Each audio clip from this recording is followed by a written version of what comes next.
설교 제목이 하찮아지는 예배 하면서 뒤에 물음표를 하나 붙였습니다. 우리의 예배를 한번 점검하자, 그런 시간입니다. 말씀 하나 읽는 것으로 오늘 설교를 시작해 보려고 합니다. 요한복음 4장 23절 말씀이 예배에 대한 강조점이라 할 수 있는데요, 아버지께 참되게 예배하는 자들은 영과 진리로 예배할 때가 오나니 곧 이때라. 아버지께서는 자기에게 이렇게 예배하는 자들을 찾으신다고 말씀하고 있습니다. 예배라는 단어가 한 절에 무려 3번씩이나 들어있을 정도로 예배를 강조하는 예수님의 말씀인데, 왜 이렇게 예배를 강조하고 있을까요? 지금은 무엇보다도 예배가 우선이다, 다른 모든 것을 제쳐두고 먼저 예배해야 된다, 경배해야 된다, 이런 말씀을 하고 계신 것이죠. 그러면서 여러분들에게 이 즈음에 질문 하나 던져보겠습니다. 예수님은 이 말씀을, 이렇게 금과 옥조와도 같은 귀한 예배와 관련된 이 말씀을 누구에게 하셨을까요? 사마리아 여인에게 하셨습니다. 그러면서 가만히 생각을 해보면, 이렇게 귀한 말씀, 예배와 관련된 금과 옥조와도 같은 말씀이라면 차라리 5,000명, 사내들만 5,000명, 아니면 여인들과 어린아이들까지 합치면 한 2,000명 정도 모여있는 오병이어의 기적 현장, 그 벳세다 들판에서 더 많은 사람들이 듣도록 하셨으면 얼마나 더 좋았을까. 그런데 왜 사마리아 여인 한 명에게 이렇게 귀한 말씀을 하셨을까, 그런 생각을 해보았습니다. 더군다나 사마리아 여인은 부정한 여인이라고 당시에 여겨지고 있었거든요. 이미 5명의 사내들하고 살고 있었고, 지금 살고 있는 사내는 벌써 6번째 사내였다라고 하는 것입니다. 그러니 부정한 여인의 대명사격인 그런 여인에게 예수님께서는 왜 이런 말씀을 하셨겠느냐라고 하는 것입니다. 더군다나 그 여인이 예수님을 만나러 나왔었던 한낮이라고 하는 이 시간대도 참 독특합니다. 이스라엘은 가보시면 아시겠습니다만 대낮에는 너무나도 뜨겁고 덥습니다. 그러다 보니 우물가에 물을 길러 나오는 시간대는 이른 시간이든지 늦은 시간이든지입니다. 대낮에 물을 기르러 나오는 사람들은 거의 없었다라고 하는 것이죠. 그런데 이 여인은 대낮에 물을 기르러 나왔다고 하는 것입니다. 왜 그랬을까요? 사람들의 시선을 피하기 위해서 그랬던 것이죠. 부정하게 살았다 보니까 사람들은 늘 입방아에 오르내리기 쉬웠고 손가락질의 대상이 되고 있었다는 것입니다. 사실 우물가라고 하는 것이 동양이든 서양이든 사람들이 많이 모이는 곳이고, 모였다면 서로 수다를 떠는 곳이고, 소문이 들리기도 하고 소문이 나기도 하는 곳이 우물가 아니겠습니까? 그런 곳에서 사람들이 이야기를 하면서 그런 여인이 한 명 온다라고 하는 것은 사람들의 입방아에 더 오를 만한 가능성이 많기 때문에 그 여인은 일부러 사람들이 나다니지 않는 그 시간대 대낮에 그곳에 왔었던 것이고, 그곳에서 우연스럽게 필연적으로 예수님을 만나게 되었다고 하는 것입니다. 그리고 예수님께서는 그 여인을 만나면서 긴 시간 동안 그 여인과 예배와 관련된 이야기를 하셨다고 하는 것이죠. 이런 것을 뒷배경으로 해서 오늘 예배 관련 이야기를 해보도록 하겠습니다. 크게는 두 주제입니다. 첫 번째, 설레는 예배. 설렘이라는 단어가 있습니다. 국어사전을 찾아보았더니 마음이 가라앉지 않고 들떠서 두근거리는 것을 설렘이라고 이야기를 합니다. 여러분들은 언제 설레십니까? 사마리아 여인은 사내들만 보면 설렜다는 것입니다. 거듭 말씀드립니다만 다섯 번째 남자와는 이별했고 이제는 6번째 남자와 살고 있다는 것 아닙니까? 그런 여자를 지금 예수님께서 홀로 만나고 계신 것입니다. 지금 이 장면을 조선시대로 한번 살펴보면, 우물가에 여인이 물을 길고 있을 때에 갓쓰고 가던 선비가 그 우물가에서 물 한 모금 얻어 마시는 장면 아닙니까? 굉장히 운치 있어 보이는 장면이기도 하겠습니다만, 남녀가 우물가에서 둘이 만났다고 하는 것은 난감한 상황일 수도 있겠다는 것이죠. 현재 제자들은 그렇다면 어디로 갔는가? 예수님께서는 12명의 제자들을 사마리아 마을로 보내셨습니다. 가서 먹을 것 좀 사와라. 그런데 이 장면도 좀 이상합니다. 아니, 한 2-3명만 보내면 먹을거리 사올 수 있는 것 아닙니까? 그런데 뭐하러 12명이나 전부 다 마을로 가서 먹을 거 사와라 그리하셨던 것일까요? 예수님께서는 이 여인 한 명이 그 우물가로 나올 줄을 미리 알고 계셨던 것이죠. 그런데 사내들 한 10여 명이, 건장한 사내들 10여 명이 우물가에 포진하고 있다고 생각을 해보십시다. 저쪽에서부터 홀로 물을 기르러 오던 여인이 그 우물가로 나올 가능성이 있겠습니까? 무서워서도 못 옵니다. 저 멀리 사내들이 있으면 벌써 내빼버리고 사내들이 어디로 갈 때까지 기다리거나 그러지 않겠습니까? 그러다 보니 예수님께서는 다른 제자들은 전부 다 뭔가 먹을 거 사오라고 보내버리고 당신 혼자 우물가에 앉아 있었으니 그 여인은 경계심을 떨쳐버리고 그 우물가로 나와서 물을 기르고 있다가 예수님을 만나게 되었다고 하는 것입니다. 누구든지 만나서, 특별히 처음 만나서 나누는 대화의 주제는 굉장히 중요합니다. 앞으로 이야기가 어떻게 전개될 것인가, 그 중심 주제, 그런 것을 우리는 짐작해 볼 수 있는 것이죠. 우물가에서 먼저 자리를 하고 계셨던 예수님은 사마리아 여인이 오는 것을 보면서, 그리고 이야기의 주제를 어느 것으로 풀어가십니까? 예배와 관련되어서 왜 그러셨던 것일까요? 제가 볼 때는 그렇습니다. 너는 사내들만 보면 마음이 설레는구나. 그런데 진짜 설레야 되는 것이 있으니 예배다. 하나님을 생각하면서 하나님께 예배하는 그 시간이 설레야 되는데, 너는 사내들만 보면 마음이 설레고 그쪽으로 마음을 모으고 방향을 집중하고 있으니 이래서야 되겠느냐? 방향을 바꿔보지 않겠니? 하나님께로 사내들을 향하던 그 마음을 하나님께로 방향을 바꾸어서 하나님께 예배드리는 그 시간이 마음이 설렜으면 좋겠다. 예수님은 그 말씀을 하고 싶으셨던 것입니다. 여러분들은 어떤 시간에 마음이 설레십니까? 아멘 하실 준비하고, 교회에서 예배드리는 시간이 가장 마음이 설레시기를 주님의 이름으로 간절히 축원합니다. 그러셔야죠. 우리는 신앙인들입니다. 그리스도인이라는 이름으로 불려지는 사람들입니다. 우리의 마음을 가장 설레게 하는 것은 예배여야 할 줄로 믿습니다. 기다려지는 예배, 감동이 있는 예배, 설레는 예배, 주님의 임재를 체험하는 예배, 가슴이 뜨거워지는 예배, 불덩어리 하나씩 품는 예배가 되어야 할 줄로 믿습니다. 예배에 대피기도 하는 분들의 대피기도를 들으면서, 찬양단의 찬양과 성가대의 찬양을 들으면서도, 말씀을 들으면서도 가슴이 뜨거워지는 그러한 설레는 예배가 되어야 예배의 온 목적이 이루어지는 것 아니겠습니까? 우리 교회는 건축 중입니다. 건축 중인 그 예배당, 그 주변을 저는 매일 어떤 모양으로든지 그 앞에라도 지나가려고, 그리고 오늘은 뭐가 어떻게 달라졌는가 한 번씩 보면서 그 앞에 있을 때마다 얼마나 가슴이 뛰는지 모릅니다. 마음이 얼마나 설레는지 모릅니다. 이제까지도 주님께서 우리 교회를 사랑하셔서 여기까지 채워주셨습니다만, 앞으로는 얼마나 더 큰 교회가 될 수 있도록 만들어 주실 것인가. 이 교회가 지어지고, 이 교회가 더 크게 부흥하고, 이 교회가 이 시대를 이끌어가고, 이 교회가 차고 넘치고, 꿈만 같지 않습니까? 이런 저의 설렘이 여러분들에게도 똑같은 분량으로 함께 하실 줄로 믿습니다. 예배를 통해서 설렌 사람들이 전도하게 되어 있습니다.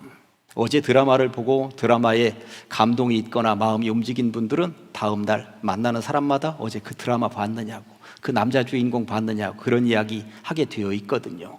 엊그제 이명웅 콘서트 갔다 온 사람은 다음 날 이명웅 얘기만 합니다. 엊그제 야구장에 가서 직관하면서 한화가 이긴 거 보았다 그러면 다음 날 야구 이야기만 합니다. 그러니까 자기 마음을 설레게 하고 감동적이었었던 순간이 있으면 어떻게든 얘기하고 싶은 것이 사실이거든요. 여러분들은 어떤 이야기를 주로 하십니까? 주일이 지난 다음 날에는 예배 이야기를 하셔야 된다라고 하는 것입니다. 설교 이야기를 하셔야 된다라고 하는 것입니다. 사마리아 여인은 예수님 만나고, 내가 그동안 너무 사내 위주로 살았구나, 그렇다면 이제 예수님께서 강조하셨던 예배자로 살아야 되지 않을까, 하나님을 바라보면서 그리 살아야 되지 않을까, 예수님께서 나의 마음에 설렘이 되었다. 그러니 가만히 앉아 있을 수가 없었죠. 사마리아 마을로 달려갑니다. 물동이를 다 버려두고 달려갑니다. 그리고 나서 사람들을 초대합니다. 우리가 수백 년 수천 년 기다리던 구세주가 오셨다고, 가서 한번 확인해 보지 않겠느냐고. 그랬더니 마을 사람들이 달려왔다고 하는 것입니다. 그런 설렘이 있는 사마리아 여인을 통하여서 사마리아 지역이 완전히 탈바꿈되었다고 말씀하고 있는 것이죠. 제가 언젠가 말씀을 드렸습니다만, 저는 새벽 시간마다 꼭 기도하는 것이 하나 있습니다. 우리 교회가 큰 나무가 되게 하여 주시옵소서 하는 기도입니다. 마태복음 13장 31절과 32절 말씀 보니까, 천국은 마치 사람이 자기 밭에 갖다 심은 무엇 겨자씨 한 알 같으니, 겨자씨 한 알 볼펜으로 점 찍은 것처럼 정말 작은 것입니다. 그런데 이는 모든 씨보다 작은 것이로되 자란 후에는 풀보다 커서 나무가 되매 공중의 새들이 와서 깃들인다고 말씀하고 있습니다. 우리도 겨자씨 한 알처럼 눈에 보일까 말까 한 것으로부터 시작한 교회였습니다. 그러나 44년이 흘렀고 이렇게 큰 나무가 되었습니다. 그런데 저는 욕심이 있습니다. 여기에 우리는 만족할 수 없다는 것입니다. 더 큰 나무가 되어야 할 줄로 믿습니다. 더 많은 심령들이 이곳에 와서 깃들이면서 생명을 얻고 구원을 받을 수 있다면 그렇게 하기 위하여 우리 교회가 건축하는 것이고 선교하는 것이고 전도하는 것 아니겠습니까? 사마리아 여인을 통해서 볼 때에 예수 그리스도 만난 이후로 제대로 만나니까 마음이 설렙니다. 그 설레는 것을 어떻게 표현합니까? 물동이를 버려두고 사마리아 마을로 들어가서 사람들을 초대합니다. 주님이 오셨다고, 구세주가 오셨다고. 그랬더니 사람들이 달려나왔고 사마리아가 뒤집어졌다고 말씀하고 있는 것이죠. 설레는 심령들이 나가서 전도할 수 있습니다. 부디 비웃기는 오늘 이 예배가 여러분들을 설렘으로 이끌 수 있기를, 그리고 나서 전도자가 다 될 수 있기를, 그리하여 대전 시내를 변화시키는 우리 가장 제일 위회가 될 수 있기를 주님의 이름으로 간절히 축원합니다. 두 번째 주제를 하찮은 예배 하면서 물음표를 하나 던져 보았습니다. 이스라엘 백성들이 출애굽을 해서 광야에 머물러 있었던 기간은 40년입니다.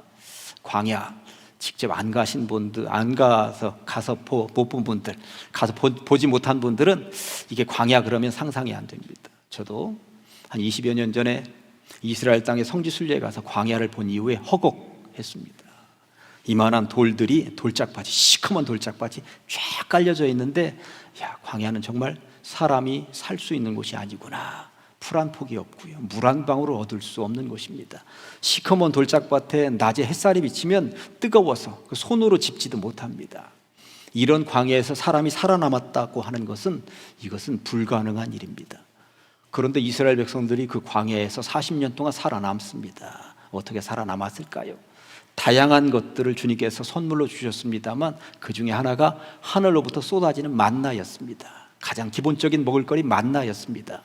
출애굽기 16장 31절을 보면 만나에 대해서 이렇게 소개를 하고 있습니다. 이스라엘 족속이 그 이름을 만나라 하였으며 가시같이 희고 맛은 꿀 섞은 과자 같았더라 말씀하고 있습니다. 갓, 시골에서 사는 분들도 가시가 무엇인지 잘 모르시는 분들이 계실 것입니다. 우리나라로 얘기하면 그냥 고수풀이라고 보시면 틀림이 없습니다. 저기 밑에 고수죠, 고수. 그리고 고수씨입니다. 그러니까 가씨 같이, 고수풀 씨 같이 되었다라고 하는 것입니다. 보통 만나 그러면 만나 감자탕이니 뭐 만나 만두집이니 해서 만나 그러면 만두 크기처럼 이렇게 큰 줄 알고 있는데, 만나라고 하는 것이 이렇게 큰 것이 절대 아니었습니다. 씨예요, 씨. 그러니까 아주 작은 거였다라고 보시면 틀림이 없는 것이죠. 그런데 여기에서 중요한 것은 가시 같았던 흰 것이 어떻게 꿀 섞은 과자 같았더라고 말씀하고 있다는 것입니다. 그러던 것이 세월이 흘렀습니다. 백성들이 어느 순간부터 만나만 먹다 보니 만나의 불평불만을 가지기 시작을 하는데, 민수기 11장, 그러니까 출애굽기 16장에서부터 세월이 굉장히 흘렀습니다. 민수기 11장 4절부터 8절까지 내용이 좀 깁니다만 보면, 그들 중에 섞여 사는 다른 인종들이 탐욕을 품음에 이스라엘 자손도 다시 울며 이르되 누가 우리에게 고기를 주어 먹게 하랴. 고기 못 먹었다는 거예요. 말이 안 되거든요. 출애굽기 16장부터 보면 아침에는 만나가 내리고 저녁에는 메추라기라고 하는 날짐승, 우리말로 하면 치킨 같은 것이 매일 저녁마다 쏟아졌다는 것입니다. 그런데 누가 우리에게 고기를 주어 먹게 하랴. 이제까지 먹은 메추라기는 도대체 뭐란 말이야. 불평을 가지기 시작을 합니다. 5절, 우리가 애굽에 있을 때에는 값없이 생선과 오이와 참외와 부추와 파와 마늘들을 먹은 것이 생각나거늘 이제는 우리의 기력이 다하여 이 만나 외에는 보이는 것이 아무것도 없도다 하니, 만나는 가시와 같고 모양은 진주와 같은 것이더라. 진주는 요만하잖아요. 진주와 같은 것이더라. 아, 만두처럼 큰 게 아니었구나. 분명히 정답이 나와 있습니다. 8절, 백성이 두루 다니며 그것을 거두어 맷돌에 갈기도 하며 절구에 찢기도 하고 가마에 삶기도 하여 과자를 만들었으니 그 맛이 기름 섞은 과자 맛 같았더라. 이전엔 어떤 맛이었어요? 꿀 섞은 과자 같았던 만나가 지금은 기름 섞은 과자 같았더라고 말씀하고 있습니다. 꿀하고 기름은 굉장히 천양지차로 다른 재료입니다. 꿀은 끝까지 달콤하고 끝까지 맛있습니다. 그런데 기름을 섞은 과자 맛 같았다라고 하는 것은 이거 먹으면 속이 느글거리고 미식거리고 그랬다라고 하는 것입니다. 사실 그럴 수도 있겠다 하는 생각이 들긴 합니다. 수십 년 동안 그것만 먹었으니 당연히 만나만 보면 미식거리고 느글거리고 그럴 수도 있었겠다 하는 생각이 드는 것입니다. 그런데 한편 생각을 해보면 우리 민족은 어떤 민족입니까? 쌀밥을 먹던 민족입니다. 쌀밥을 먹던 민족입니다. 그런데 지금도 밥을 보면서 미식거리고 느글거리는 분들 계십니까? 밥 짓는 냄새가 얼마나 좋습니까? 그리고 가을에 햅쌀로 지은 밥, 그 윤기 쫙쫙 흐르는 거 보면 그거 보면서 미식거리고 느글거린다 하는 사람들이 있습니까? 그런데 이들 보면서 그 맛있었던 달콤했었던 꿀 같은 과자가 이제는 느글거리는 미식거리는 것으로 바뀌어 있다. 그런데 오늘 본문은 더 심각합니다. 좀 전에 민수기 11장 읽어서 기름 섞은 과자 같았다고 그랬는데 오늘 본문이 21장이니까 세월이 조금 더 흐른 것입니다. 5절 말씀이 백성이 하나님과 모세를 향하여 원망하되 어찌하여 우리를 애굽에서 인도해 내어 이 광야에서 죽게 하는가? 이곳에는 먹을 것도 없고 물도 없도다. 우리 마음이 이 하찮은 음식을 싫어하노라 하매. 지금 3단계입니다. 첫 번째 단계는 꿀 섞은 과자 같았는데 두 번째 단계는 기름 섞은 과자처럼 느글거리고 미식거리고, 그런데 세 번째 단계는 하찮은 음식이 지금 되어 있더라는 것입니다. 이게 어쩐 일이란 말입니까? 저는 이 본문을 묵상하면서 예배 생각이 났습니다. 여기 이렇게 와서 앉아 계신 분들은 예배가 설레던 때가 있었습니다. 예배 한번 드리기 위하여 산을 넘고 물을 건너서 몇 시간 전부터 출발해서 그런 선배들 생각을 해보면 예배는 전부였습니다. 우리 인생의 전부였고 늘 예배 생각하면 토요일 저녁부터 잠이 오지 않고 설레던 그런 분들이 있었습니다. 그런데 어느 순간부터 예배가 예배 시간이 가는 시간부터도 조금씩 느려지기 시작을 하더니 예배 시간에 앉아있는데 괜히 미식거리고 빨리 이 자리를 떠나면 좋겠다 싶은 생각이 들고, 그리고 어느 순간부터 예배에 대해 하찮은 마음이 들려서 그거 드려도 그만 안 드려도 그만 이런 방식으로 나가고 있는 것은 아니겠는가 한 번씩 생각을 해보시면 좋겠다라고 하는 것입니다. 이 설교를 듣고 있는 분 가운데 혹여 이 예배가 미식거리거나 느글거리거나 하찮다 하는 생각이 드시는 분들이 계십니까? 부디 비옵기는 예배를 회복하시기를, 설레는 예배로 회복하시기를 주님의 이름으로 간절히 축원합니다. 마태, 마가, 누가, 요한복음 4복음서를 읽으면서 제가 의문점을 가진 것이 하나 있었는데, 성경을 읽다 보면 예수님의 놀라운 말씀 앞에 아멘 하면서 깨달음을 얻은 사람이 있고 예수님의 기적의 현장에 놓여 있었던 사람들이 있는데, 어떤 사람은 그 사람의 이름이 그대로 성경책에 기록되어 있고 똑같은 상황인데 어떤 사람은 이름이 기록되어져 있지 않은 사람이 있더라는 것을 제가 보게 된 거예요. 요한복음 3장을 읽어보면 니고데모라고 하는 인물은 밤중에 예수님을 찾아왔고 그리고 예수님으로부터 큰 깨달음을 얻어서 거듭남이라고 하는 것이 어떤 것이 배웠습니다. 그러면서 니고데모가 그 현장에서 예수님을 통해 깨달음을 얻었다고 성경은 분명히 말씀하고 있습니다. 그런데 요한복음 11장까지 넘어가 보면 또 거기에는 3남매가 등장을 하는데 마르다, 마리아, 나사로가 등장을 하죠. 3남매가 행복하게 잘 살고 있다가 그 집의 사내 나사로가 죽습니다. 죽었다가 예수님을 통해서 살아나죠. 부활이요 생명이라는 말씀을 그때 주셨던 것입니다. 그러면서 이 3남매 이름이 거기 기적의 주인공으로 등장을 하는 것입니다. 그런데 성경을 읽다가 보면 놀라운 기적이나 놀라운 말씀 앞에 있었던 사람들이었는데 이름이 등장을 하지 않는 사람이 있습니다. 요한복음 5장을 읽어보면 38년 된 병자가 베데스다 연못가에 앉아 있다가 예수님을 통해서 고침을 받았어요. 놀라운 기적의 주인공 아닙니까? 그러면 이름 몇 자라도 남겨놓으면 좋은데 그 사람의 이름이 없습니다. 왜 그랬을까?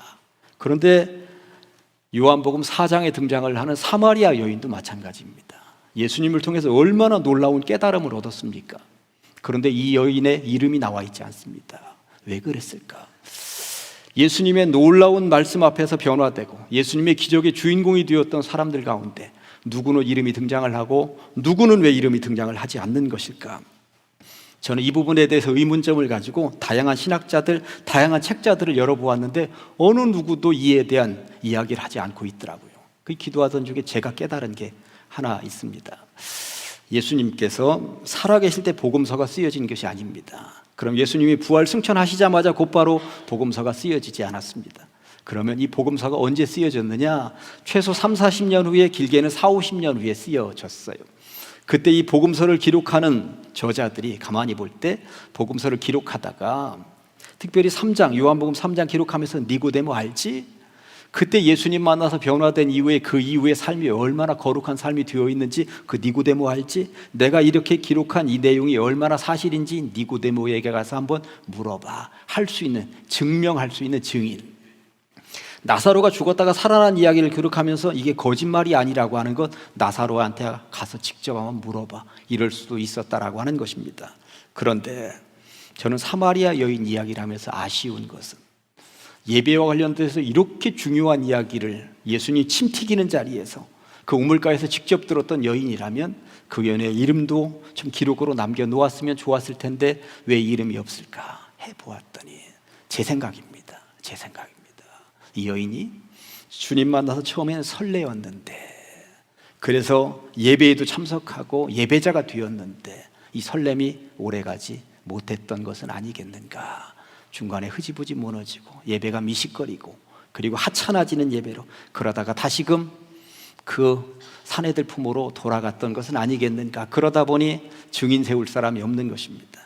그러다 보니 그때 이런 일은 있었지만 그 여인을 증인 삼을 수가 없었던 것은 아니겠는가. 저는 그런 생각을 해보았습니다. 제 생각입니다.